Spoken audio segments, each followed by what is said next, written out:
प्रधानमंत्री घरकुल आवास योजना ग्रामीण अंतर्गत सन 2025-26 साठी घरकुल लाभार्थ्यांची प्रथम नवीन यादी जारी करण्यात आलेली आहे।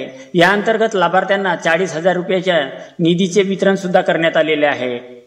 आपण जर या प्रधानमंत्री घरकुल आवास योजना ग्रामीण अंतर्गत अर्ज केला असाल तर आपल्या या लाभार्थी यादीमध्ये नाव आहे का हे आपण स्वतःच्या मोबाईलवरती एका मिनिटामध्ये चेक करू शकता।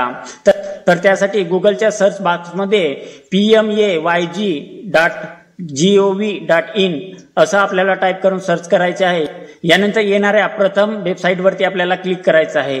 ओपन होणाऱ्या पेजमध्ये उजव्या साईडला डॉट लाईन मध्ये 3 मेनू बार दिलेले आहेत, त्यावरती आपल्याला क्लिक करायचं आहे।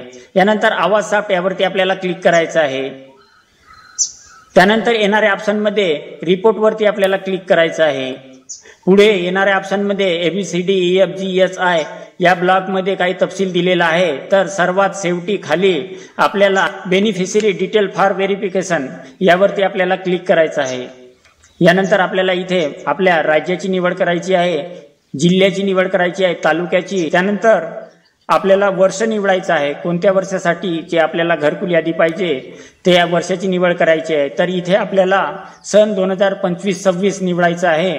पुढे कोणत्या घरकुल यादीमध्ये आपण अर्ज केला होता तर या घरकुलचा प्रकार आपल्याला निवडायचा आहे। तर यामध्ये प्रधानमंत्री आवास योजना ग्रामीण इथे आपण निवडायचं आहे।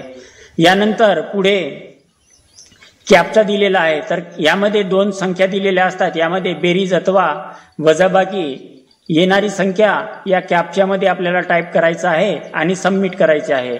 त्यानंतर आपण जो काही वर्ष निवडला त्या वर्षांतर्गत आपल्या गावातील संपूर्ण घरकुल लाभार्थ्यांची यादी यामध्ये येत असतो। जर आपणही अर्ज केला असाल तर आपला नाव सुद्धा इथे असतो। तर यासाठी घरकुल योजनेअंतर्गत किती निधी आपल्याला वितरित आहे या प्रकारची संपूर्ण माहिती या घरकुल लाभार्थी यादीमध्ये दिलेली असते। त्याच पद्धतीने आपण घरकुल यादी तपासू शकता। तर दिलेली माहिती आपल्याला नक्की आवडली असेल तर व्हिडिओला लाईक करा, चॅनलला सबस्क्राईब करा। धन्यवाद।